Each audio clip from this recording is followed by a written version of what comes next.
Hi, hello, and welcome back again for another episode of Craven Some Raven. I am joined by a guest, my buddy Chris here. He was my mentor in the machining world, so thought it'd be great to have him on. You're a Cowboys fan, right? So Yeah, Cowboys fan, but I guess if I had a second favorite team, it would be the Ravens. we are going to talk some football. It's going to be great. Maybe just Ravens. Maybe we'll go league wide, talk some other stuff. Brought some great kombucha, so it's Ravens themed drinks, and let's just get into it. It's just starting. The schedule came out, and I was shocked that they gave the Ravens away home throughout the whole year, which is a huge. That's a big deal. I mean, when you look at the Raiders schedule, it has like This one might be better. 6 weeks where they're on the road or some crazy. Yeah. I mean, it's a disaster schedule. Yeah, so I was looking at that and I was like, wow, that's nice. Just go away, come back, go away, come and back. we start out the schedule Dolphins and Cardinals, and so it's you're talking like the two tankiest teams. Yeah, so if I had to say, so Dolphins and Cardinals, if we're looking at wins and losses, those are definitely feel wins. confident about Right out the gate. 2-0 right off the gate. But then you have the Chiefs. And Lamar, he's from Florida too, so that'd be nice to start his first like full season like up against like his home Yeah. crowd. And I know in Miami, whenever the Ravens play there, it's always a huge. There's always tons of Ravens fans there because they want to get down south. You know, the snowbirds, I guess, want to get down south and have the vacation in Miami. So that's gonna be a good game. And then with the Cardinals too, that'll be Terrell Suggs will be coming home. So that'll be So his. Terrell Suggs is a Cardinal now, Yeah. right? So Okay, that'll be yeah. interesting seeing him in a new uniform coming back to the stadium. It'd be different if maybe it was like an away game and we saw him there, but I think him coming home, because once Ray Lewis left, he kind of took over the intro, like the walkout, and he kind of did his own thing where he'd like bring up the fire, and that was like his time to shine. But now there really isn't that guy on the team, so having him back is going to be strange. Probably going to get a standing ovation for sure, but It's going to be interesting, too, because, the NFL, people get old fast. But now he gets to play next to Chandler Jones or Yeah. across from. So now you have these two guys. two of the oldest, right? Yeah, but they're monsters. So that could kind of be a rebirth in his career for give him Yeah. a couple more years that he wouldn't have gotten in Baltimore. And think like recently people have been saying that the Cardinals aren't going to go with Kyler Murray with the first overall pick. Everyone was saying, oh, it's going to be Kyler Murray, it's going to be Kyler Murray, and now they're saying it's not. I wonder if that's like a smokescreen. But if they decided to go with Nick Bosa, so they had Nick Bosa, Terrell Suggs, Chandler Jones, that's pretty nasty. Kind of be a freaky defense to go against. But I mean, the Cardinals were terrible last year, so Yeah, and I don't know what the Cardinals gain by saying they're not gonna. They have the first pick, yeah, so doesn't matter. what do they gain by bluffing? Like messing with the value of Josh Rosen, but I Yeah. feel like they would have. I don't know. Like maybe they're just trying to mess with his value, Or Say, see if like, anybody.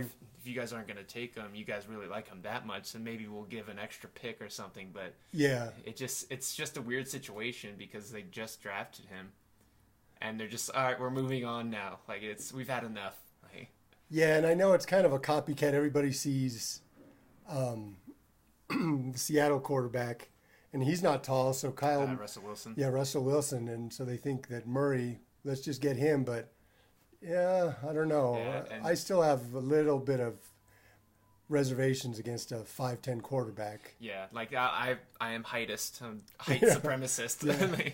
You have to be. I mean, it's a big league. People hit hard. I mean, I'm sure he was able to do it in college. He was quick enough, fast enough. But then he was also on that offense where he didn't get hit much.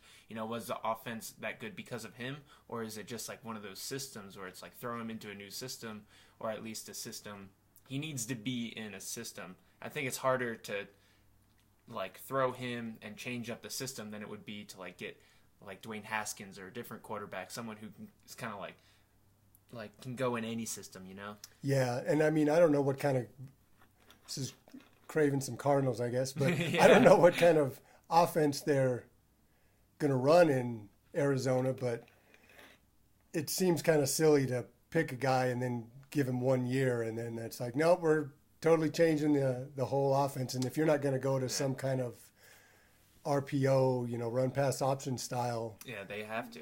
yeah, then I mean that kind of forces you into that. So we're hoping with all those mistakes, that's a W. Yeah. So I guess the Chiefs are next, and the Chiefs, they're good. Their offense is always good, but especially in September, beginning of the year, when no one's had time to really figure them out Yeah. yet, they're going to be humming on all cylinders. And it's at the Chiefs. Yeah, and we have to go there. I think that's not going to be a good one for the Ravens. I mean, maybe they almost squeaked out a win last year, but who knows? What do you think? I mean, the Ravens had an all-time defense last year, Yeah. not just a good defense. It was like all-time. all-time good defense. What do you think? How much did Suggs play a part in that? And what do you think the drop-off is going to be? I think the big drop off is like the leadership and the skill, that locker room presence. But I think the biggest thing is we don't really have a 3-down kind of edge defender kind of guy, like someone who can sack the quarterback efficiently and someone who can hold up in the run. Someone who can hold off like at arm's length the offensive line and say, hey, if keep like the gap control, like don't get pushed around. Yeah. We don't really have that guy. So, no, I think like with the sack production, we also lost to Darius Smith, but I like Tim Williams and Tyus Bowser coming back, and if they bring someone in the draft, I think that they can supplant the sack totals, but maybe not so much like the run defending. I think that's why the defense was so successful, because we ran all game, so we had controlled the clock and stopped the run, so that the opposing team couldn't get any run game going, so they had to throw, and we have a good secondary, so that's why I think it just kind of like worked together well. Yeah. Excuse me. Who do you think helps the Ravens more then? Do you want to see a defensive end, edge rush type guy, or do you want to see a receiver? Because those are, you got the 22nd pick, and you need, a lot of people are saying offensive line. Yeah. So defensive end, offensive lineman, or wide receiver. See, I think like top end talent, I think it would have to be an edge defender, like in the first round, just because the blue chip talent that you would get is way better than you would get in a later round for an edge defender, for an outside linebacker. Like offensive line, Ravens have proven throughout history that they can get someone in the 5th round, someone in the 4th round that comes in and starts. When it comes to wide receiver, that's just a crapshoot. I don't think any team's really good at drafting wide receiver except for Pittsburgh. They're the only team who's had any sort of success, just because it's one of those positions where it's so scheme specific, and it's how many receivers come out every single year, and it's like you only hear about 3 of them like in their rookie years, Yeah, I know that all the Raven fans are going to hate me saying this, but it is amazing when you look at the Steelers' history. It's like they pick them like apples off of trees. Oh, this it's guy, amazing. Yeah, like 6th Antonio round, Brown, yeah. no one wanted him. Like, and you see like the combine, you watch his tape, and it's like, yeah, he wasn't that good. Like, what? How did he become so successful? Is that steroids? I don't know. And Juju Schuster, Hines Ward, Mike Wallace. I mean, it just goes back and forever. They've always had all the way back to Lynn Swann and John Stallworth. It's impressive because I've never seen that happen. So it's like, I think because the first round it's supposed to be a blue chip player, someone who's a star in your team, or supposed to be someone who gets in, starts right away, and has success. And I think the Ravens would benefit more from an edge defender than a wide receiver or an interior offensive line. Yeah, I think so. I think 1, they would benefit more, and 2, they're harder to find. Yeah. So if the guy's there at 22, you better take him, because at 42 or 52, wherever in the second round is, the same guy is just not going to be there. Maybe he's there, but probably not. And receivers, there's just so many coming out, just take swings at the bat and just try to bring in 3 guys and just or just, every single round, draft a receiver. You can't miss on all of them. It does seem like it's a pretty deep wide receiver draft, too. Mid-rounds. Yeah. So, So what are we saying for the Chiefs? Yes, Back to the I think that's an L. an L. Just So early season L. 2-1. It's not too bad, not too uh-oh. bad. But now we're home for the Browns, and the Browns are a wild card. Yeah. Because who knows?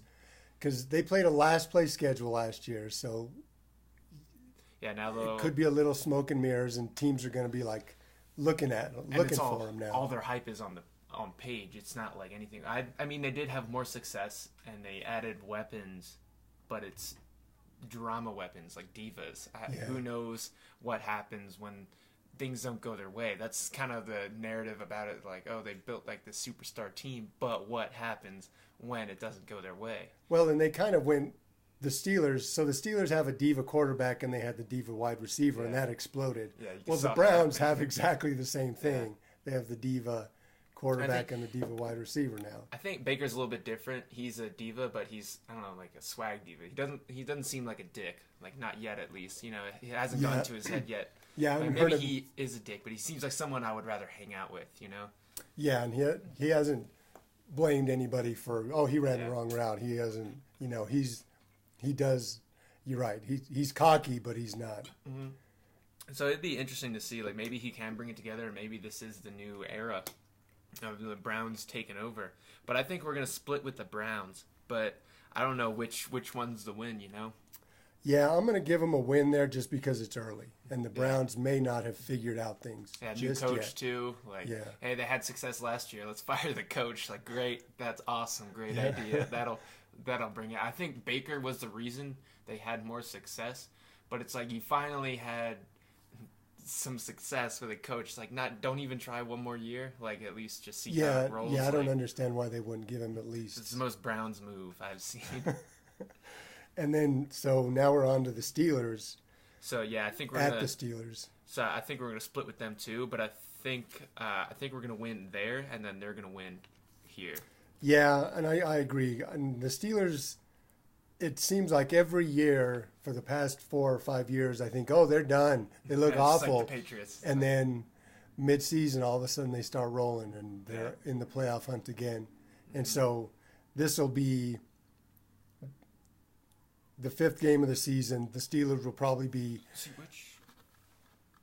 2-2 or something like that. And I'm trying to think. I don't think that's a late night game. I'm not too sure. Let's see.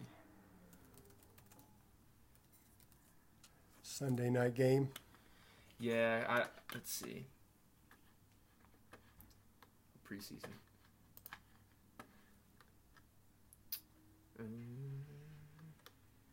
It's weird how they have this listed. Here's a back and forth. Yeah, so it's all 11 a.m. games until the Seahawks, and then the Patriots is a night game. Okay, so we'll have to talk about that later. But yeah, like you said, the Steelers, they're counted out, but it's just a storied franchise. They've always had success, you know. They never tank. So I think the worst they can be is 8-8, you know. I don't think they're ever going to be worse than that. Yeah. Just the way it is, the way the city is. Something's in the water, whether it be like copper or some actual steel. I don't know what it is. Yeah, I wonder, and I wonder, just how many more times the Ravens would have gone to the playoffs if they played in the AFC East with Exactly. the Patriots. You Yeah. know, I mean that AFC North is a beast. It's a tough. You it's know, tough you every beat year. each other up all year long, and then Especially like I think, maybe not so much anymore. Actually, maybe still like we've always had to defend against the toughest wide receivers. You know, that was always our Achilles heel. It's like our corners had just let up like one play, and then finally we just through the draft just grabbed like 2 first-round cornerbacks, brought in Brandon Carr, who was good off the Cowboys, and then built some depth with Tavon Young and some other guys just because we had to go against, A.J. Brown, Antonio Brown, or A.J. Green, Antonio Brown, those guys. And then it was like Jarvis Landry. It's always been like good elite receivers, like top 10 receivers that we're going up against. yeah, and I think Carr is a steady guy. At least for the Cowboys, he was a steady guy, but I don't think they used him correctly. Their defense was like a zone type of. And Yeah, he's better man to man. yeah, he's better playing it aggressive, I think. Yeah, he's definitely not like the fastest guy, especially because he is older. But you know what he lacks for in speed, he gains that like the lost step in speed is gained by what he knows through experience. Yeah. And I think being on a good defense like the Ravens last year, you get to see like how good he was. He like running the route with them. Didn't have to rely specifically on athleticism like a lot of younger cornerbacks do, just because I'm faster. I'm gonna outrun these receivers, but it's tough, especially in the AFC North, like Antonio Brown, because like with the Steelers, Antonio Brown defending against that, it was not so much his speed because he's not like crazy fast. It's like short area quickness and like the route running where he catches the ball on the receiver, toe drag, swags it more than anybody I've ever seen. Where it's like you can't defend that. There's nothing you can do. He's catching it with his fingertips like 5 yards out of bounds with his toes just like barely touching. You can't really defend against that. Yeah, and I think he was a 4'6", 40 guy, which is probably one of the reasons he was a sixth-round wide receiver. And that size too. So, but it shows you that if you're precise, Yeah. it doesn't matter because it's just a tenth of a second is nothing if you get the guy rocking the wrong way. Yeah, if you know how to run routes, you can get like 5 yards of separation with the right cut. Yeah, you hear that, Des Bryant? If you learn how to run routes, you hear that? Is he still? Has anybody signed him yet?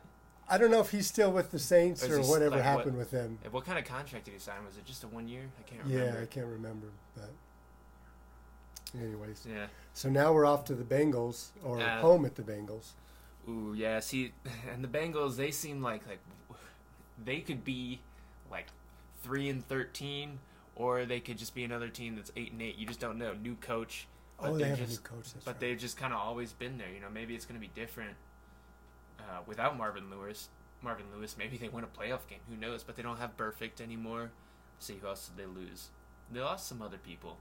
I don't even know if they signed anybody. No one of note. Yeah, nobody ringing any bells. No, like your safety that you signed. That's a big time. Oh, Earl Thomas. Earl Thomas is a big time signing. Yeah. That's going to be huge for us, especially on the back end, because we lost Eric Weddle.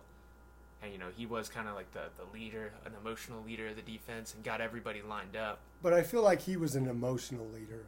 He's not Earl Thomas could bring zero emotion to that team, and he's still better than Eric Weddle. He's someone you could go single high with Eric Weddle. He's just like one of those lucky players where the ball just falls his way and the tip comes straight to him. He's just like one of those players, like coming out of college, it was the same way. It's like just a lucky player, but it happened enough where it's like maybe he's just got like a rabbit's foot in his butt. Like I don't know how he's making these plays. But like all last year, like he's disguising the coverage. Just like, is he though? He's just running up to the line of scrimmage and then bailing out. Like he did that all but like 3 times when he actually blitzed. I mean, they were successful those 3 times, but every single time he'd run up to the line and then just run all the way back. Just like gashing his cardio, like just getting tired each play. And he would come up to like make a tackle. Man, he got trucked so many times. So I'm glad finally we got Earl Thomas, who's a thumper and he's quick as hell. I know he's coming off the injuries, but at least they were bone injuries. Just drink some milk and get out there. yeah, better than soft tissue injuries for sure. Or like a tendon I mean, he's about as close to an Ed Reed as there is out there. Mm-hmm. I don't think there'll ever be. I mean, back in the day, I remember that draft. The Cowboys drafted Roy Williams from Oklahoma. Okay. And I was a huge Miami Hurricane fan. And I was like, you got to take Ed Reed with that. But it was like the 9th pick, and I think everybody thought that would be way too high to take. Yeah, well, Hall of Fame career. Yeah, and Roy Williams had about 2 good years, and then he was fat and slow. Yeah. And that was one of the times I was right. Most times it's about 50-50 with who I want to take and who turns out to be good. Yeah, I was actually surprised last year. That's how it is. It's like Ravens do this, like just don't mess it up. And then last year I wanted them to take a quarterback, but I was thinking there's no way they actually do it because they never listened to me. But they took Lamar Jackson, the quarterback I wanted, and then they grabbed Jaleel Scott too, the wide receiver from New Mexico State. He got injured and didn't do much, but he's just like a big 6'6" guy. Just throw him in. Hopefully he can grab a jump ball.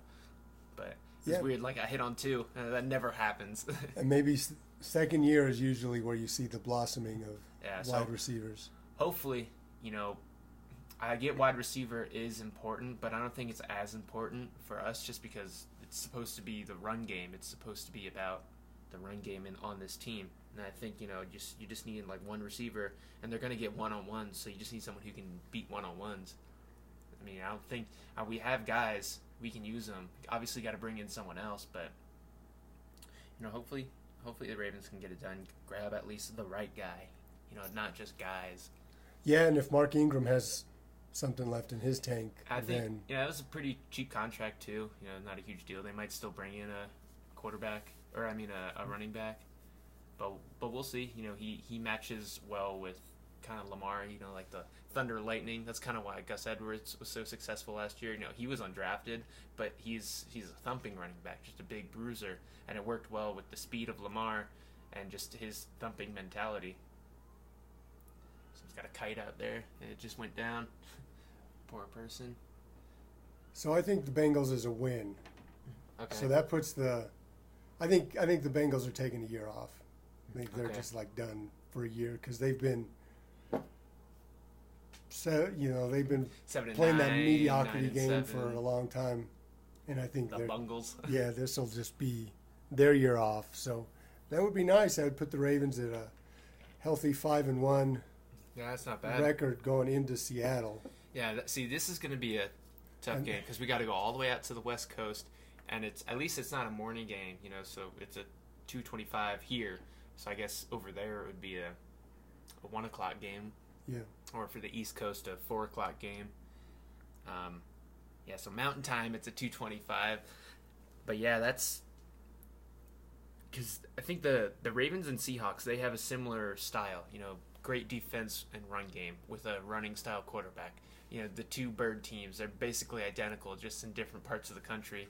And it would be interesting to see how they match up and who comes out with the win. I think it's a toss-up for me, honestly. Like, what are you thinking? Yeah, I guess I would, if I was going to give it to Seattle, it is only because you're coming, from Cincinnati and go all the way to Seattle, and your record is already pretty good. You're going to lose some games, and so I think that Seattle would be one that would. No, they're just going to go 16-0. What are you talking about? Would be one. And I think that Russell Wilson is just that guy that creates problems, even for good defenses, because he just runs around, keeps things alive till everything's broken down, and then. Yeah, remember that one play last year where he spun out of 3 separate tackles and then just lobbed it up to Baldwin, or I forget who, and he just caught it right on the sideline, and it's are you kidding me? How the hell are you going to defend against that? You can't cover somebody for 11 seconds. Yeah. So I would say that was going to be a loss. But, I mean, these are all close games. Yeah. I don't see any of these being, any until the next game. Yeah, we got the Patriots, but that's a Monday night game. But I think, is it a Monday night game? It's a night game. It might be either Sunday or Monday night. I can't remember. Where'd it go? I would be surprised if they put that on Monday night, because that's pretty primo TV. Monday Night Football is ESPN. Usually they get the Jets versus the Dolphins. Oh, yeah. You don't want to give them. So it might be Sunday night then. Look on the calendar, but it's not really that important. But I'm pretty sure I heard that the Patriots were coming off a bye. Seems like that would be a really early bye, though. Yeah, I'm not sure what. I think the byes start about week 5 or something. The Patriots schedule. This is it, though. This is the year the Patriots fall off. This has got to be it. No, I'm going to say it. They're winning the Super Bowl this year, so that way it goes against everything, and they actually fall apart. Because if you say they're going to do bad, they're going to do great. So maybe if we say they're going to do great, they do poor. Maybe, hopefully.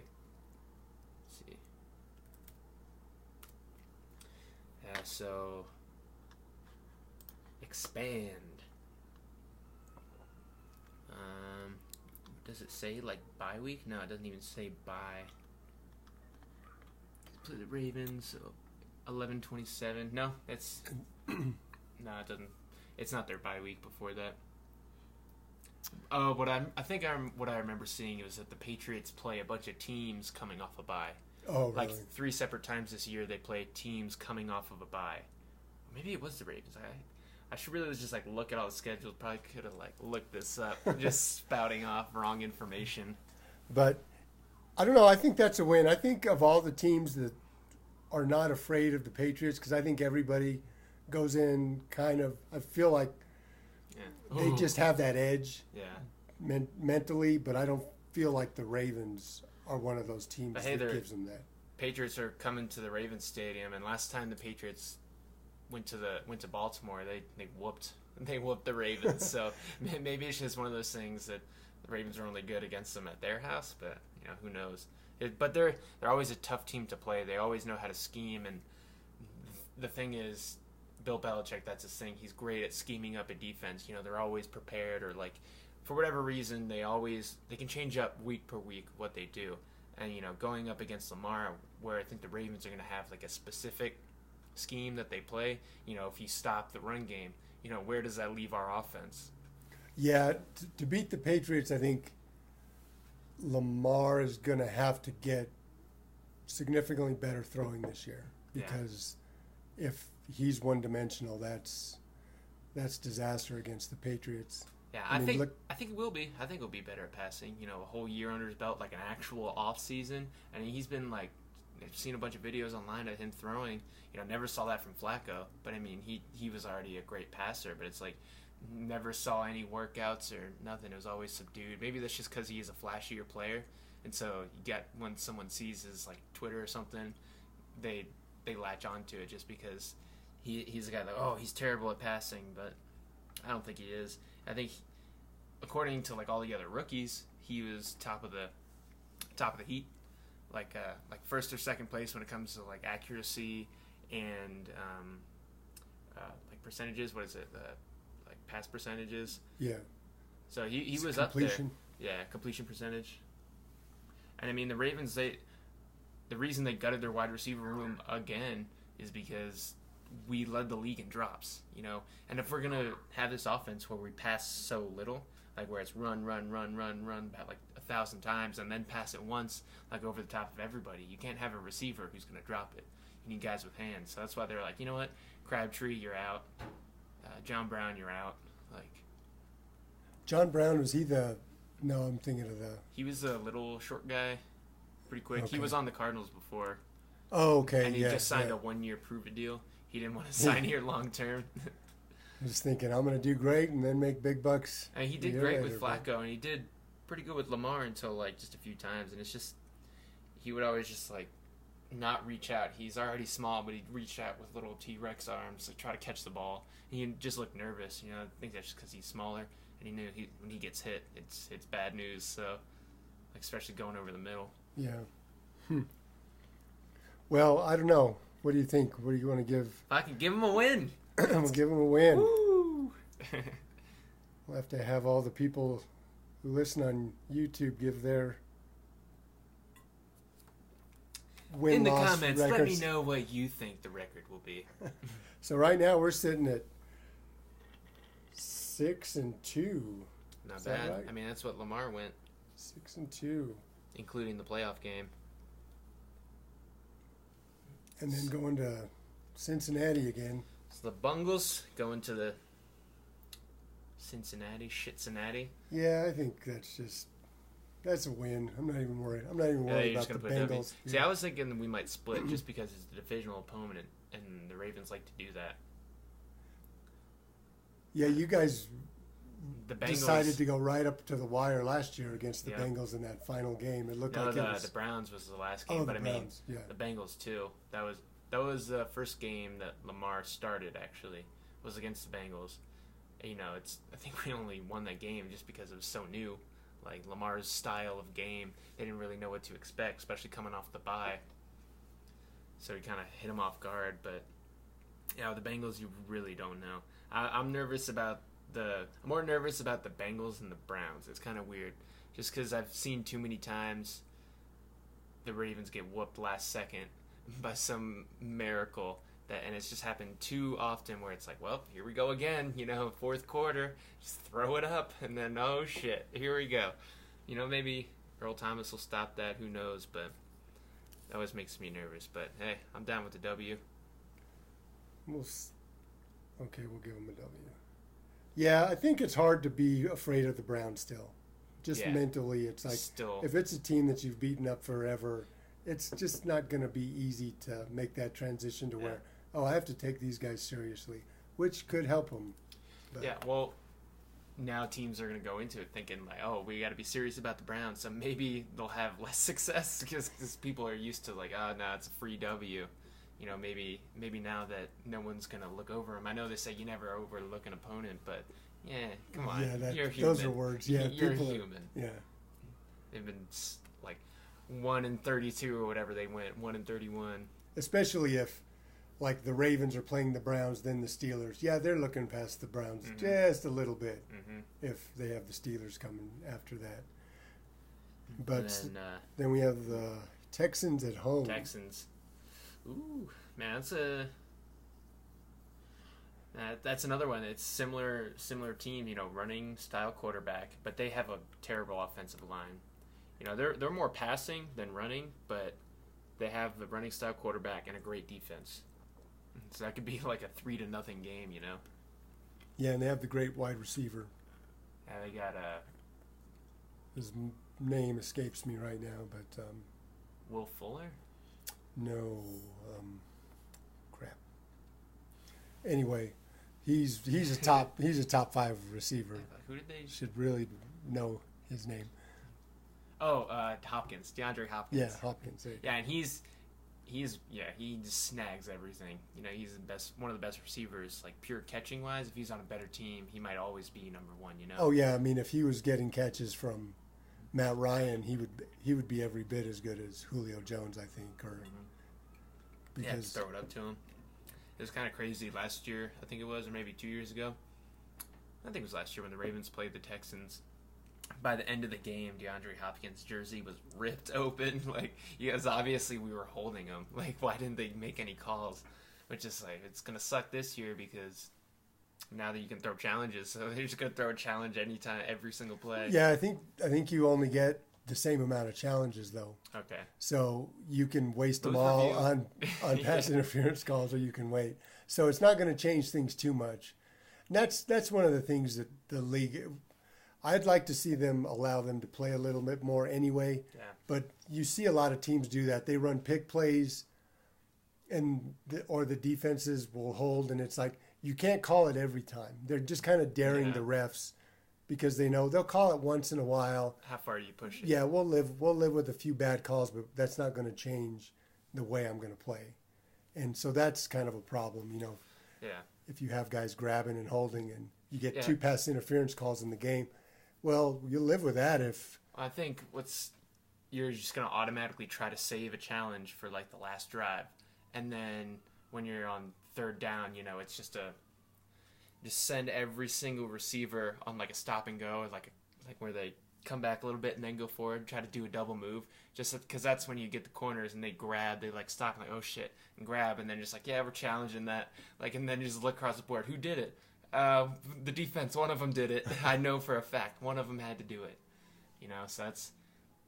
I think it might cause teams to challenge other calls less just so that they can have that one challenge, like at the end of the game for like the drive for a penalty. I don't like that last drive where you need points just to stay in the game. But maybe not. Who knows? Yeah, I don't know how they're going to play it. I think it's going to be kind of like the helmet to helmet was at the beginning of this year, how they start off and they're calling it like crazy, and you're like, okay, this is going to ruin the game. Yeah. And then they back out of it. And so I think people they'll play with it. The coaches will be playing with pass interference, and they'll be throwing the flag a lot, seeing what it buys them and how it works. And then as the season drags on, because it's probably won't be. Because like the Hail Mary play, it's like everyone's holding. That's like pushing up. That's a pass. That's offensive. I mean, that's offensive and defensive pass interference. You can't really call it. There's just guys are just pushing. Have the refs tallying up all the different numbers, like Well, they had 4 and you guys had 5, so So plus 15 yeah. for these guys. So put it on the 1. Like what? Yeah. Come on, man. I don't know. Boy, And the Texans were in the playoffs too.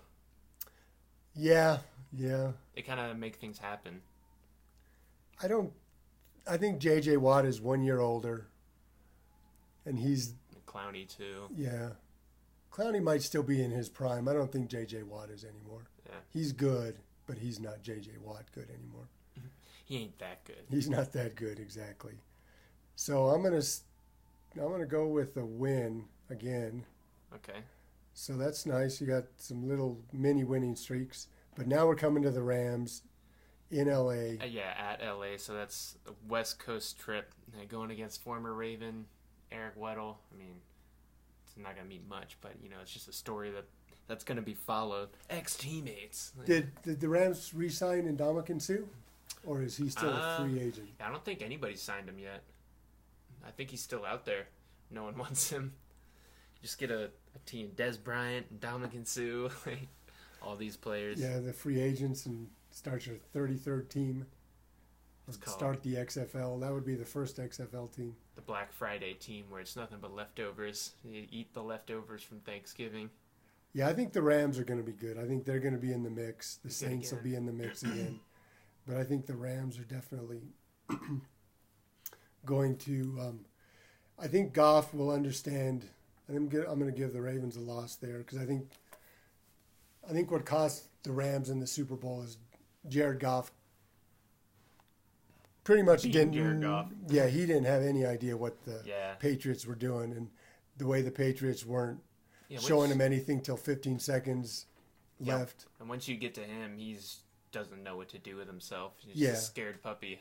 It's like I never really thought he was good, but in Sean McVay's system, he's good just because it's a good system. He's got a great talented arm, but once you get in his face, that's when things cause trouble. That's most quarterbacks though, but yeah, I feel like I think all quarterbacks, they like to say that this is a quarterback, he doesn't rattle, this quarterback. I think they all rattle at some level. I think Jared Goff's rattle level is a little lower than others, though. Rattlesnake. Yeah, his new nickname. I think like he's the kind of guy where I would, if I was a defensive coordinator, I would say, we're going to get a few pass interference calls early, and we're going to live with that. But that'll change everyone. That'll change the complexion of the game because once we knock him down, even if it's late, especially if it's late, and he knows, I'm still going to get hit. Shit. Big moment. Yeah, maybe that changes how he throws. Especially with. After bashing him, though, I'm still giving the Rams the in win. LA, so the weather would be good. Because I'm thinking now that you're getting later in the year, weather might get involved. And so the 49ers. Let's see. So when's their bye? I think it's in week 10. I think. Look it up where it actually shows the bye. I don't know why. Damn it, Google. It's gonna have like a list version. Bleacher Report. That's a good website. Okay, so. Oh yeah, so we do have the bye right before New England. Oh, so that's good. I don't know if that'll help or not, because some teams they do better after the bye, some teams don't. It's like one of those things. Once you get out of the routine, especially because this year, we have such a routine of home away, home away, home away. Just getting out of that routine when you don't have a game, especially going against New England, makes me nervous. Well, the good news is though, you don't have to go all the way from Seattle back across the country to New England. I mean, you're going back to Baltimore, but then you get a week off. Yeah. So. Yeah, there's no long stints anywhere. And so what are we on? San Francisco? San Francisco. I think this is by week 12 we'll know whether San Francisco is liking that quarterback pick that they got last year. Yeah. If he's even healthy and still playing Garoppolo, yeah. Yeah, and the whole offense with the Kyle Shanahan. Yeah, I mean, I think they're a sleeper good team, but they got to come all the way to Baltimore. That's a cross-country trip, and that's never good, especially West Coast to East Coast. in a morning game, so they're going to be leaving. I guess they'll probably leave the night before, but I mean, that's 1 p.m. on the East Coast. Yeah, they're going to still be wanting to be in bed when it's like it's Yeah. game time. Yeah, it's like 4 hours or something. 3-4 hours. So I think that's just a W because of the cross country trip. I think that affects teams more than people think. Yeah, and I mean, I can't remember now when Garoppolo got hurt with the 49ers, but it wasn't like he was the second coming of Joe What are you Montana. talking I mean, about? he was a nice player, you know what I He's mean? good. But so I'm not completely sold on him. And so I think, you know, the 49ers are looking at, if it's an 8-8 season, that's pretty successful for them. So Yeah. I think that, So where did they go last year? I mean, well, they were a disappointment because they lost Garoppolo. They Yeah. lost like all their players. yeah, so it was a pretty dismal year. Who's their GM? Isn't it John Lynch, right? Yeah, the safety. Yeah. The ex-safety. He's got douche face. So bring in all the douches. Maybe San Francisco will be better, or maybe it's just they should just change their name to San Francisco Twitters or something. What else is that? Silicon Valley. All the big companies. The San Francisco Facebooks. Don't want to go with history, huh? More No. recent history, not the 49ers, Yeah. not the 49ers Who gold needs rush. gold? Change their colors. Put an FB on their helmet and instead of an SF for Facebook. Yeah, just the Facebook 49ers. They're allowed to hack into the other coaches' accounts to Exactly. steal plays. Exactly. And then we got Buffalo Bills at Buffalo. And this is weird because it's so at Los Angeles Rams games, I think that's the Monday night game. So Monday night on the West Coast, kind of crazy. But yeah, Buffalo Bills, December 8th, snow game. Yeah, might be. If it's not a snow game, it might be freezing.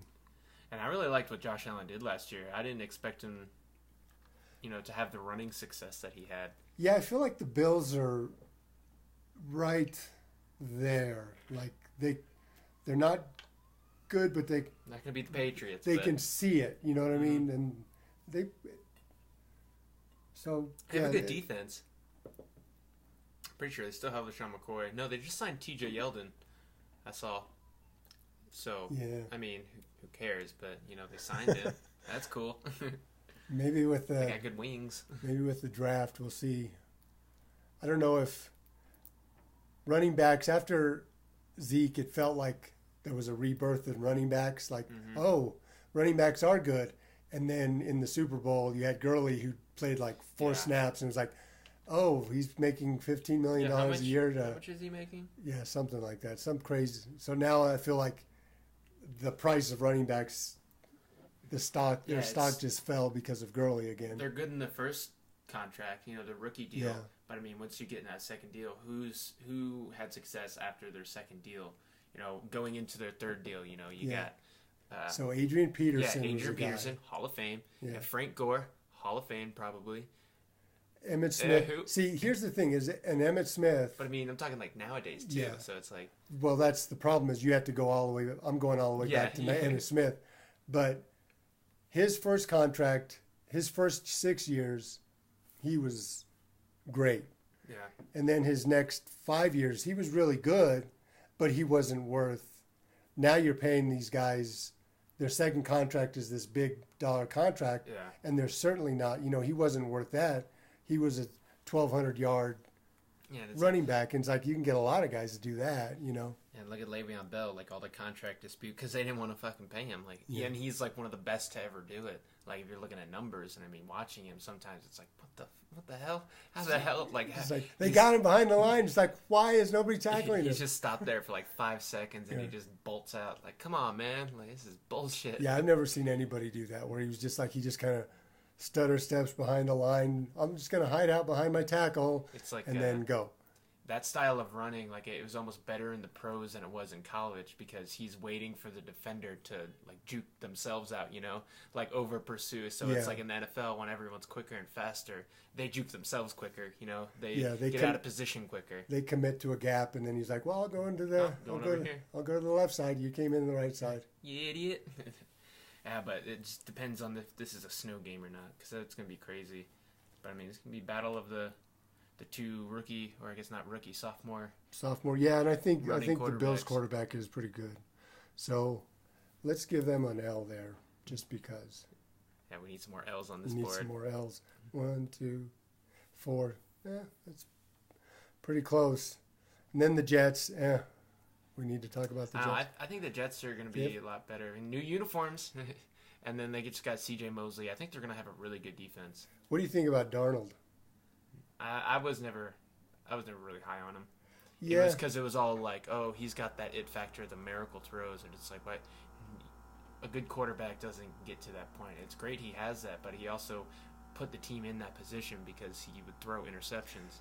yeah, he kind of struck me. I only watched a few Jets games because that's all that was on TV, but he kind of struck me as a Jay Cutler type, where there were some throws where you're like, holy crap, that was an amazing throw. How did you drop that dime in there? Yeah. And then other ones you're like, holy crap, why would you throw that? That's the dumbest That's thing. a dumb idea, bro. Yeah. And so who knows if he's gonna. Yeah, and I just didn't like his face and his hair. He just didn't look like a quarterback to me. I don't know. But that's just like, the eyeball test where it's not like play on the field, how you look on the sideline. Like, do you look like a professional run a franchise kind of guy leading a franchise? Yeah, and it's weird. Like, for me, the name is important too. Like, when the Jags wanted Bortles, I was like, oh, God, no. that's not a pro NFL name. I'm sorry. What's his last name? Bortles? No, he's not going to be good. No chance. Boring. You can't be a great quarterback. Build that wall. We need to protect our Bortles. Yeah. Yeah, So Jets, I'm giving them a win. I'll give that. But I mean, that's like C.J. Mosley coming back to town, so that's another homecoming for him after he got $17 million. That's quarterback money. Like, that would have been like 6 years ago. Let's see. When Joe Flacco got his contract, he was like $20 million a year, and that was like the most at the time. And so that was 2012. So in 2010, that would be like the highest paid quarterback, and he's getting that at inside linebacker. The next highest paid linebacker is Luke Kuechly at 12. That's a whole other good, like, decent franchise player worth of money. Yeah. Like, he's good. C.J. Mosley is good. He's a good leader, but he ain't $17 million worth.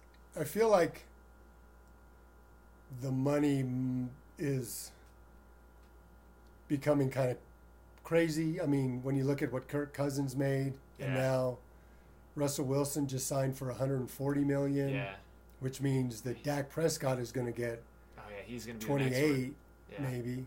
He's no Russell Wilson, but that doesn't matter. If he's better than, I'd take him over Kirk Cousins, and Kirk Cousins is making 27 a year, so so he might be the first $30 million a year, or do we already have that? I don't know. I think Wilson is. Wilson's, so. And then the Cowboys' defensive end Tank is making 22 or 23, which is. I mean, the number also crazy. goes up, but so they should list it as percentages instead of like total dollar amounts. It's like he's taking like 15% of the contract money. Yeah.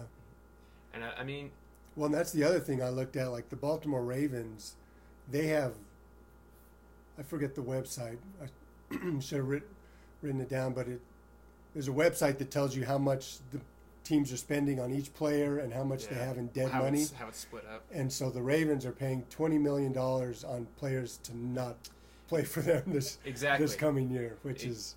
I mean, actually, this is the best our numbers have looked in years because Ozzie Newsome, he's always trying to compete, so he's bringing in players, signing players on these like backloaded contracts. So when it gets towards the end, they're making more and more money. So it's like good at the front when you want to bring in a player when you don't have much, but then it's like the next year, like now you're paying them how much, and what are you going to do with that contract when everything hits at once? So I mean, this exodus that the Ravens kind of had, it's actually kind of, I think, good for them in the future because now next year I think they're slated to have like 120 million or like 100 million in cap space by the end of the year with all these contracts coming off. So I think it's going to be good for them. It's kind of like a blessing in disguise losing these players. Yeah, that's always been the weird thing about the NFL is the money is always you're paying players for what they used to do. Yeah. You know, so they're in their fifth year, and you're going, well, he's not that good anymore, but now I got to pay him $10 million a year or $20 million a year. When he was good, I was only paying him $5. And so, like the Ravens, they brought in Earl Thomas, and he is, I think he's 13 a year.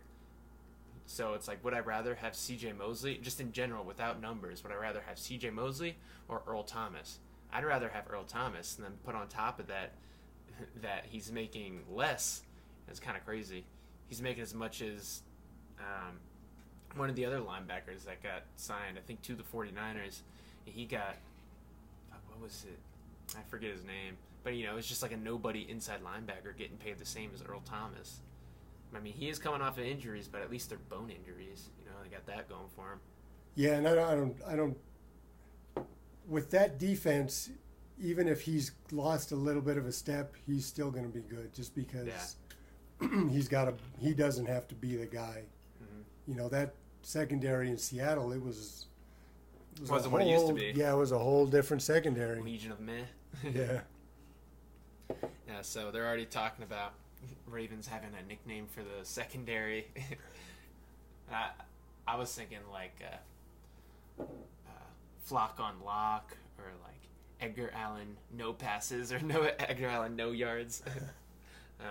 There's like a whole Reddit list. People were coming up with one. The most popular one was Harm City, because it's like Charm City is Baltimore. Harm City, but I think that's dirt. I don't know, maybe. That's not specifically secondary, though. That's more like all of the defense. And also, Harm City could be just for certain parts of Baltimore. Yeah, because it's ghetto as hell. Don't go out at night. It's Harm City. So now we're the last two games, division games. And this really comes up at the Browns and home against the Steelers. Yeah, who wants it more? You know, this is the division already settled up, or is it, you know, coming down to the wire like it always does? Well, I would feel like if it did go break this way for the Ravens and they were 12 or with only 4 losses, they lose the last 2. Well, they could probably be in a position to lose the last 2 and still make the playoffs, because usually it's 10-6.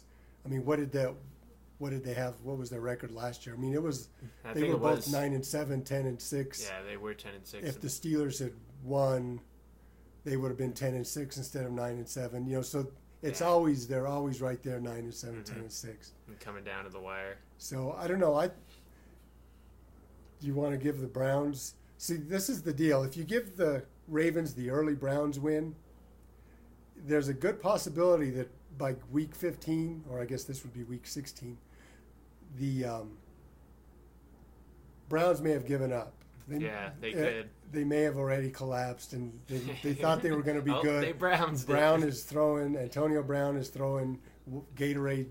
Yeah, they browned their pants. Jugs in the across the field, and you know, it's total disaster. Or all of a sudden they're good and they have confidence. Yeah. So which Browns team is it going to be?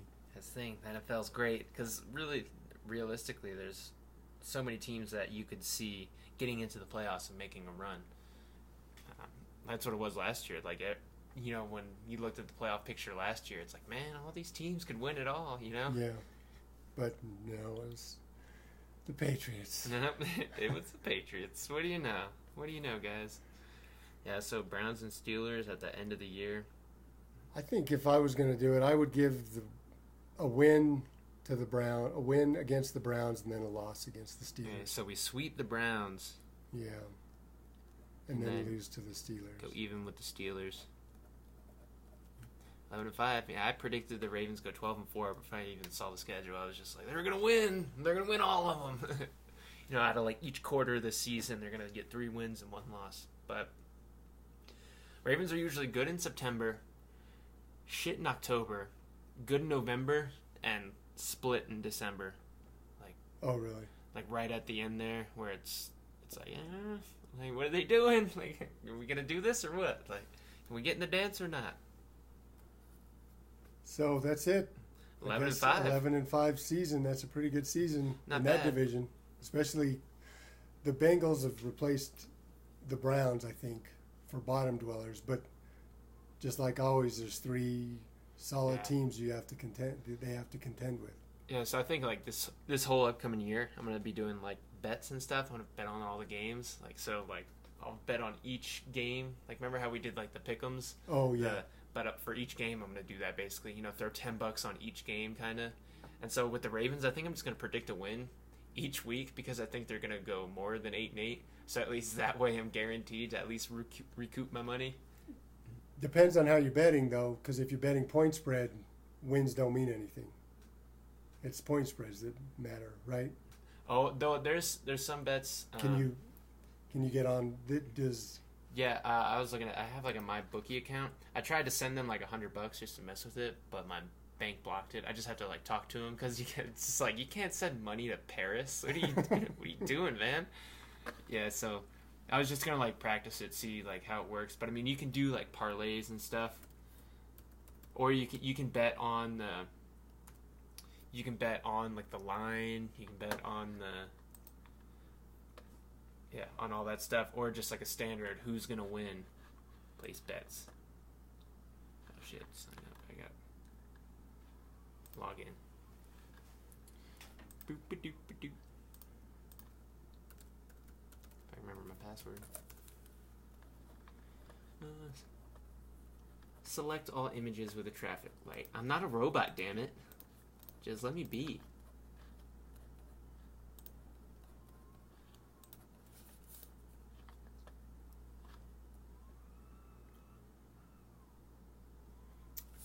I'm not typing it in, but why don't you just give your password over the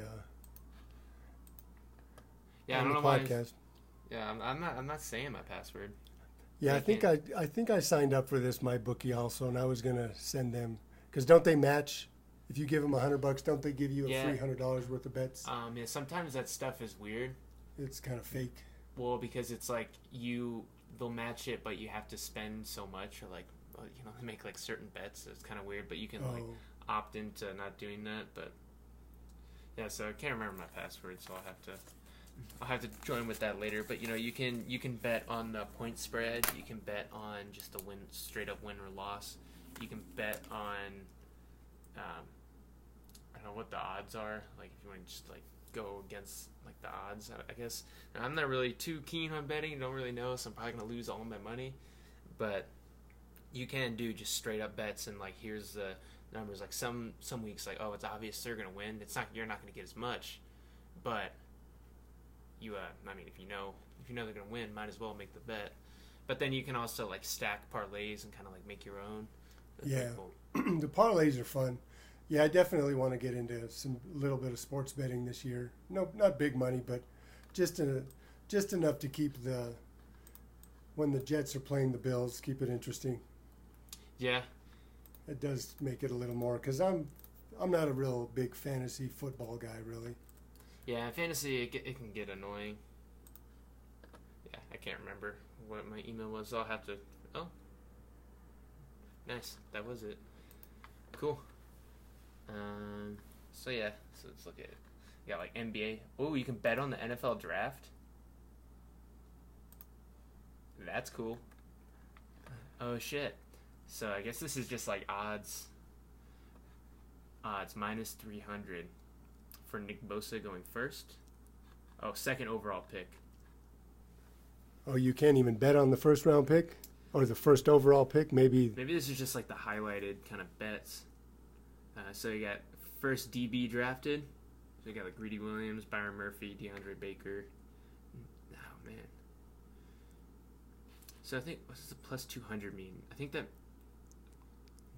means like if you spend $100, you get like that's what it takes to get to 245 or. I forget what it is. I saw like a breakdown. I don't really know what I'm talking about here, but I'll figure it out. Hang on. Yeah, I've looked at it before, and I wish I could remember which way it was. I think so. Josh Jacobs over the 24.5 picks, so he's either getting picked at 25 or below 25, and the odds are, so if he's if he picks, you get more money if he's picked under 25, which, I don't know if he will. That's kind of crazy. Montez Sweat. That's pretty crazy to be able to bet on the draft, though. I didn't think you'd do that. Oh, and they got specific players. Man, how nice would it be to be a general manager? Oh, it's like, shit. I'm going to put a lot of money that we're going to bet. Yeah, that's I legal. think that would be against breaking a lot of rules. You could probably tell all your buddies, though, yeah, you want to bet the under on that. Yeah, so that's the thing where it's like the over under. Yeah, so if you know the over under, but it's like the most obvious over is going to get you less money than the non-obvious. So I have to mess with this. Maybe I'll do some draft bets because that seems kind of cool. Get started early. Yeah, just really get that addiction going. Just start. Come on, I'm craving some Raven. Y'all got any more sports bets? Yeah, but I think that'd be cool. Just like predict the wins and losses. See what I do at the end of the year. Track like what's my overall record. How many games are there? Like 16 times 16, whatever that is, or 16. Yes. Times 32, I guess. Times 32. But is that how it would work? Because 512 games. But you would bet on, like, because the teams overlap, because it's like two teams. I don't know. Because there's not 16 games every week. No, I guess there's.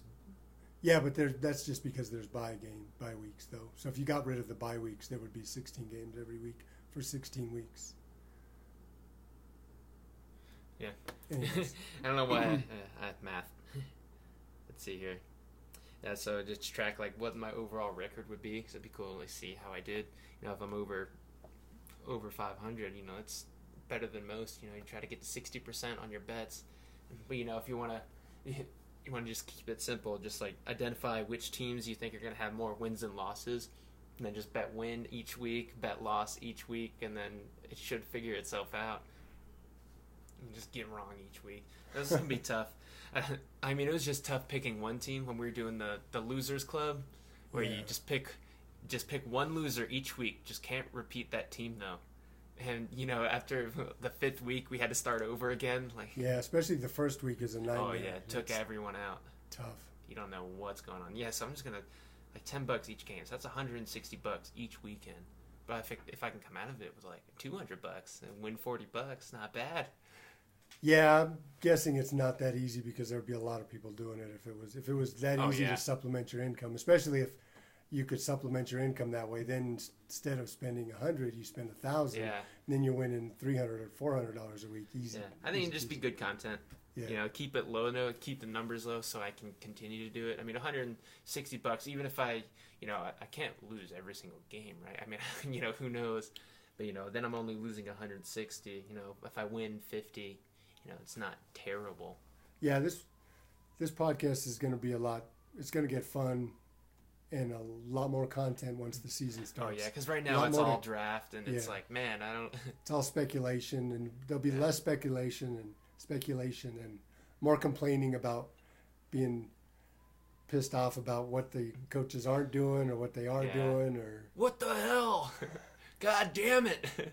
Why don't you listen to me? Did you want to talk about those players you had written down? Oh, well, I guess my only question to anybody out there listening would be, who do you think is going to exceed expectations, Earl Thomas or Mark Ingram? Now, that's not who's going to have a better year, but you have an expectation of what Earl Thomas is. Is he going to exceed that expectation? You have an idea of what Mark Ingram will bring. Is he going to exceed that expectation? And who is going to do? Yeah, that's a tough one, because Earl Thomas, he's already being talked about as a Hall of Fame player, and then going to the Ravens where he's gonna be even better, and how the defense is so great, and we've been searching for that guy since Ed Reed, and we pretty good with Eric Weddle, but his game is that much better, but his expectations higher, and I guess with Mark Ingram too. His expectation, because if Gus Edwards can get damn near 1,000 yards, and what is Mark Ingram going to do? But he's also older and at a running back position. Yeah. See, and I feel like if Mark Ingram gets 1,000 yards, that's a great year for him. Yeah. But if Earl Thomas doesn't make the Pro Bowl, you're going, ooh, it's a little disappointing. Even if he has 2 or 3 picks, or I don't know. I guess if he has 2 or 3 picks, that's a pretty good year. But so I feel like Mark Ingram will exceed just because he has a lower bar. The bar that when I look at Earl Thomas, I'm expecting top 5 safety in the league, top 3 safety in the league. Yeah, and I've kind of talked about this a little bit, since it is going to be like a huge running game system, the run game is going to be the most important for the Ravens. And the record was set in like 1975, something like that, 1976, like 3,160 something yards. Like, do you think they could break that? Because if you look at when Lamar took over, they were on pace to beat that. Oh, really? Mm-hmm. Well, what was their yardage that year? It was 2003. Jamal Lewis had 2,000 yards, but that must have just been him, and nobody else had anything else. And he got, for like 500 of those came against Cleveland Browns. Yeah, because I could honestly see, like, Lamar going over 1,000 yards rushing. Because, last year, like, if you took the games he started and extrapolated it to, like, a full 16 game season, like, even the playoff game, he would have ran for 1,200 yards. And he would have, ran just as much as Todd Gurley. And I know people say you can't do that, you're going to wear him out. I say go for it. That's what he's good at. You run the hell out of him. You use him what he's good for. Don't try to make him what he's not. I think he will improve as a passer because, he did in college each and every single year consistently. But his ratio throughout college and even last year in the pros, it's double passing yards than rushing yards. So if he gets like 3,000 yards passing, that's 1,500 yards rushing. I think that's a little extreme. I think it'd be more like 3,200 yards passing and then like 1,200 rushing. I think those are like MVP numbers, like when you look at it, because that's dynamic. Like for one player to put up that kind of yardage. Yeah, if he puts up that kind of yardage, that would be very impressive. I feel like, though, if he's running for 1,200 yards, 1,000 yards, that's like 200 rushes, 230 a year. That's like a double-edged sword because that means that they need him to be rushing for that. So I feel like if he ran for 700 yards and his passing, that would show that his passing has really blossomed. Mm-hmm. And now he's giving it to skill players, provided they get some skilled receivers in the draft. So I feel like a 700-yard rushing season for him would be what you would be wanting. He almost hit that last year. I think he was at like 660 something yards. And that's how many games did he play last year? Well, he started 8, but he came in on like gimmicky plays. Oh, okay. And he did that, so he got a bunch of yards doing that. He probably got like 150, 200 like until he started. But then once he started, the system wasn't really designed for him, so he ran a lot more. A lot of that came on like a lot of third down plays, like especially looking at the playoff game against the Chargers, and we couldn't do anything with the ball. And so every single time on third down, he'd just take it and run, and he would have success, but then you'd see yellow on the field, and it's like, goddamn flags again. But he would get like 10, 15 yards like each time he'd take it. It's like, just keep doing that. Like, I don't care what you think about his health.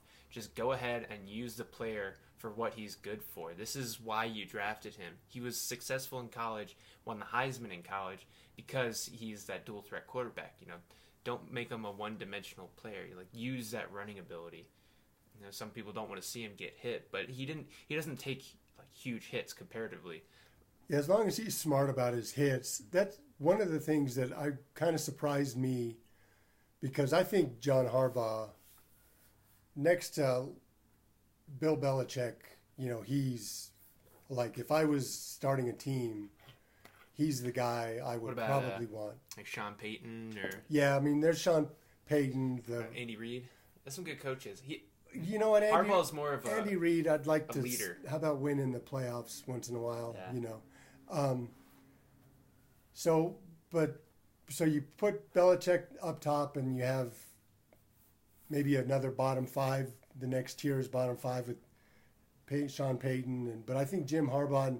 So that was kind of surprising to me, the way the Chargers just shut Yeah. the Ravens completely down. And then I had all these high hopes that they were going to go in and beat up the Patriots. And then the Patriots just walked all over. And I was like, what? No. I didn't watch the All-22s. That would be a good thing to subscribe to, is watch the All-22s. Yeah, I want to watch, rewatch that game because I remember watching it, and it's like, Marty, it's like they were calling a shit game anyways. Like, okay, well, they kept trying to run it to the outside, and it's like they had all those DBs on the field, all the speed, because I guess they like to do that, just run it to the outside. They should have just ran it straight at them, go straight up the middle, not try to get fancy, because the defense, they had all the speed, they had all the DBs, so they can beat them to the hole, And it just seemed like a very terribly called game. And I think towards the end of it, Marty Mornhinweg just kind of threw his hands up, threw the chart down, and then Lamar just went out there and balled out because he just kind of ran around and just started throwing it up, kind of trusting his instincts. Or maybe they just finally had success and the defense let up. But, I mean, they couldn't do anything all game. Neither could the Chargers, but then finally, towards the end there, we were almost in it. And it was like, are we about to steal this game? Like, yeah, it almost looked like you were going to steal it. They almost charged the hell out of it. How long has Marty Mornhinweg been? Not anymore. He's gone. Good. Yeah, they I was going to say that may have answered my question right there. Oh, Marty Mornhinweg. Okay. Yeah, no, and he's always like he's very predictable. Like there's like 3 games a year where you're like, wow, that was a great called game. But then other than that, it's like are you passing it? It looks like you're about to pass it. Are you running it? Looks like you're about to run it. It's just super obvious. And at least with Greg Roman, his kind of system, you saw when Lamar took over, you saw more of like his kind of running scheme where they like motion a lot of guys into the hole. Like, so you're adding 2 extra blockers against the defense and then motioning. So you're sending like this whole side of the team to one side of the field. So there's more blockers than there are defenders. And, it's like, can they get them from the side or in the back end? And it's a really successful blocking scheme. It's just they seem to shy away from it for whatever reason. Yeah, well, speaking from a Cowboys fan point of view, that's the number one complaint is like it's too obvious. You see something, it's way too obvious, and our defense is way too obvious. I mean, even in that playoff game, the Rams were like, oh, yeah, when they line up like that, they're doing this. When they line up like that, they're doing this. And they walked right through the Cowboys. Yeah. Your secondary is really good, though. I like the way your secondary is linebackers. From linebackers back, it's you got nice. A good back half, Yeah. So just get an offensive line going and don't have all your players suspended on the defensive line, and then maybe. Yeah, and legitimately, I guess maybe we should wrap it up, but on a Cowboys point, or maybe we shouldn't wrap it up on a Cowboys point, but Zeke basically has 3 good years left. Yeah, that's true.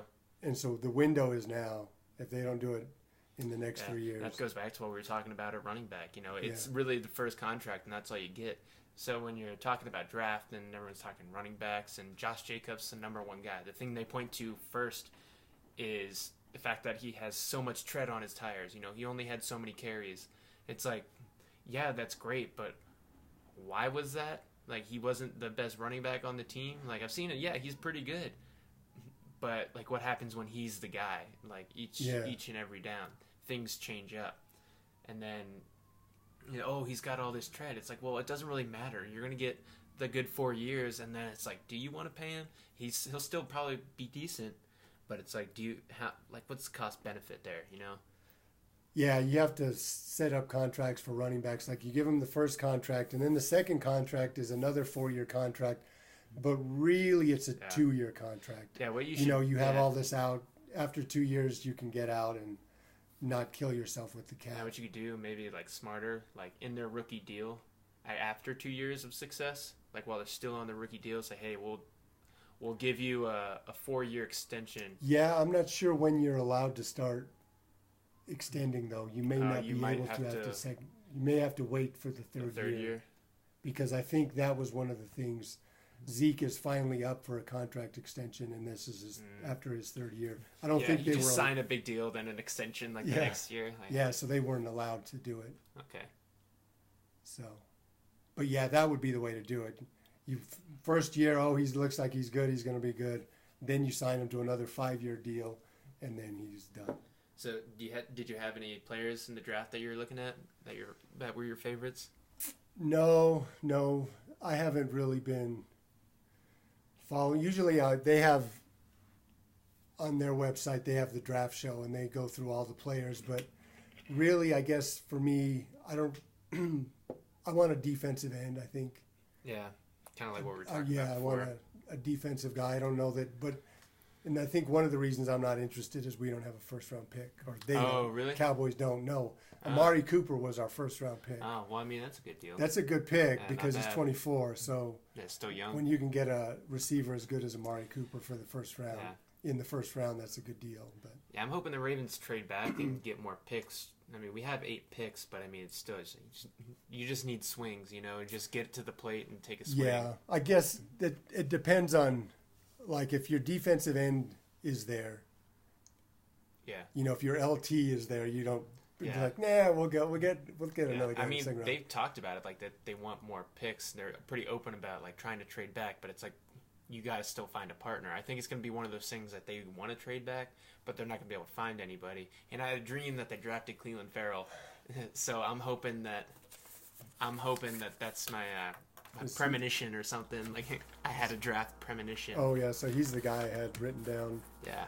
Of the top 3 guys I would take at 22 was Marquise Brown, Eric McCoy from Texas, offensive lineman, Cleveland Farrell, nice. Defensive end from Clemson, and Marquise Brown, wide receiver, Oklahoma. Yeah, those were my. If those guys are on the board at 22, I say you take them. Anybody else, maybe you decide. What about Donkey Kong, DK Metcalf? He's the big athletic wide receiver. Yeah.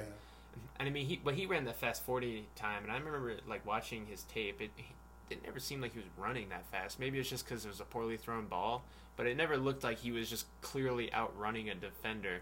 Yeah, and that's the thing is those guys now are coached so well at running the 40. Yeah, it's a lot of times you can't. Yeah, you have to watch the tape because there have been receivers who you watch the tape and you're like, I don't see any separation speed. But then he runs his 40 and you're like, 4.3, whoa, this guy's fast. Someone trained at a track. Yeah, but then he gets back on the field and you're like, well, wait, he's not fast. How did he run that? Especially, they're looking over their shoulder too with that kind of long ball. Yeah. So it'd be nice if, at the combine, instead of a 40, we just had trackers on them. Like when they were running routes and stuff, you could just track them that way instead of just like, hey, see how fast you are in your underwear, not looking back, Yeah. Or make the 40, have them look back. The only problem with that is they'll never do it because that's like the primo event at the NFL Combine is watching those guys run and watching Rich Eisen run the 40. Yeah, or at least, if they were, tracked them like they do with the players, during the year, how they have, something in their shoulder pads, use the same thing, because then you could see with wide receivers or really any position, how fast are they at the beginning of the workout versus how fast are they at the end. You can see who's got the cardio, who's going to last. And that's the key, too, I think. When those guys are really fast, twitchy, and you can run a 4.2 or a 4.3 or a 4.4. Yeah, you're not going to – that fast twitch muscle is burned out. Yeah. And now your 5th route, your 6th route, all of a sudden you're not really that much better than the guy who's running a 4.6. You're all about the same speed, Yeah. Because that person's drop isn't going to be so big. And so just get 2 burners on your team, and then so they can just trade off each play. Who's taking the 9 route? Who's going the distance each play, just to scare the defense every time. Go get Usain Bolt and just tell him, we just want you to run 5 deep routes a game. We're going to throw them deep, and you're either going to catch it or it's going to be pass interference. Hey, we'll give you $10 million a year. I don't know how much Puma's paying you, but get to live in America and sprint for a living. Yeah. Someone just knocks him down real quick. They can catch him. I don't think anybody would be prepared for that kind of speed. He broke the 40 record in jeans. Yeah, he was wearing sweats and then just chilling. Sneakers, and they weren't even athletic sneakers. They were more like casual sneakers that you run around and you ran a 4.22. Yeah, which is the record is a 4.22. Yeah. So he put on the tracksuit, it'd probably be like a 4.1, which is freaking crazy. Yeah, I mean, this is him talking, but he said he would be under 4 if he. Oh shit! Because really? he hadn't been training either. Oh, so if he started training, and put on some football spikes and. That'd be impressive. Yeah, he would probably run a 3.9. That's cool. That's wild. That is so fast. That's faster than a car, I think. Or no, I mean that's about it. That's just like a sports car. Like it's amazing that we're the same human. We're in the same. We're all in the same human race. Yeah, we're all and human. And there are these people that there's there's guys like him and LeBron and guys like us. Such a wide range. What are you talking about? I'm definitely in LeBron James's class of athlete. Yeah, you know, I just didn't train as much. That's all it was. Yeah, I just don't like basketball. That's if all. I put the effort forward, I'd be better than LeBron. That's all I'm saying. I could throw a ball like a quarter of a mile. Better put someone up in that mountain. Yeah, Uncle Rico out here. Yeah. So. Well, I think Baker Mayfield. He's the Uncle Rico of football. Yeah, maybe. Only he's a little less talk. Johnny Manziel was the Uncle Rico. Yeah, he's the Uncle Rico. He was all flash and no game. I loved watching him in college. I would watch Texas Tech just to watch Johnny Manziel. I will say that. Having said that, I wanted nothing to do with him as a pro quarterback, though. Yeah, and he finally got into the AAF, and then the AAF was like, "No, we're done." Yeah, so they stopped. I guess they weren't able to pay the players, or. Yeah, well, I don't understand how they didn't know. I mean, you would think that you're going to lose money for the first couple of years. You have to know that. You didn't think. Yeah, did you think that it was just going to be packed stadiums? Yeah. And the second thing is, why put the first game on Channel 13, which I watched, by the way, and liked some of their ideas, like the no commercials in between and getting into a game and out in 2.5 hours. NFL needs to do that. Yeah. But then they moved them all to cable or to the NFL Network, and then I couldn't watch them anymore because I don't have the NFL Network. But had they been on... I mean, they streamed them on YouTube, which was kind of cool. Oh, but then you got to be in front of a computer. It's nice to sit on the couch, you know? Yeah. You know, right in front of the TV. You have a smart TV, I guess you could probably do it. But that. I didn't realize they were streaming on YouTube. See... Yeah, I just remembered, seeing, on a Saturday or something, I'd pull up my YouTube app and it's streaming AF. I was like, what? But I'm at work, you know, I can't just be watching it and listening to it. It's like, who is that? What happened? Yeah. So, but I enjoy football enough that I would rather watch that than NBA. Sorry, NBA fans, but yeah, I mean, it might come back. Maybe you got the XFL starting soon too. Yeah. The other problem is until a coach comes up with a way to develop quarterbacks that's consistent. You don't even have enough quarterbacks to fill the NFL, and now you want to have the XFL. Yeah, well, I mean, I think we're pretty close. What team would you say just has a quarterback that needs to be replaced?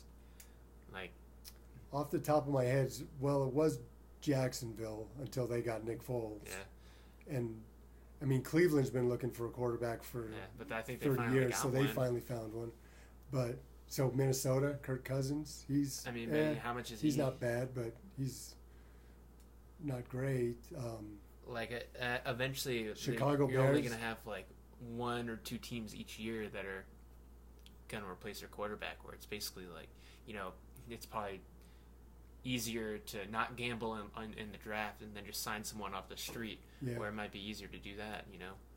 Just there's so many good quarterbacks. They've been training since they were little kids, and it's the premier position in the NFL. So everyone's trained up and everyone's really good, and I think the competition's gotten way better. So man, some of those throws they make, it's real impressive. Yeah, I think the worst quarterback in the NFL, the throws he can make are super impressive, but the margin of error, like Al Pacino said, the margin of error is so small. And it doesn't take... I mean, think about using math. If you look at just completion percentages, if you're 18 out of 30, you're a 60% completion and you're not that good. If you're 21 out of 30, you're 70% and you're top of the league. That's 3 completions a game. Yeah, that's not much. That's all it takes, 3 completions. I mean, obviously there's yards per catch and interceptions. There's other factors, but just looking at completion percentage, 3 passes a game turns you from Blake Bortles to Tom Brady. 3 passes a game. That sounds like an inspirational speech. It only takes 3 passes. So all you quarterbacks out there that are pissed off at greatness, the way Ray Lewis is. I'm pissed off for greatness. Go complete 3 more passes a game. That's all you got to do.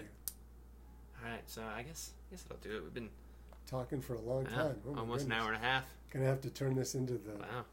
Boom. It's like the JRE. Basically the best podcast. This is the best football podcast. But So I guess with that being said, that's gonna do it. If you're listening on YouTube, give it a like, comment on it. Let me know what you think of the Ravens schedule. Were we right? Were we wrong? If you're listening on iTunes, give it a 5-star rating. That helps. I'm trying to get on the first page of like if you search like Baltimore Ravens podcast, I don't even show up on the first page. But like a Cowboys one shows up. It's understandable, big market. But then a Lions one shows up. Are you fucking kidding me? It's Craven some Raven, damn it. Like it's in the name.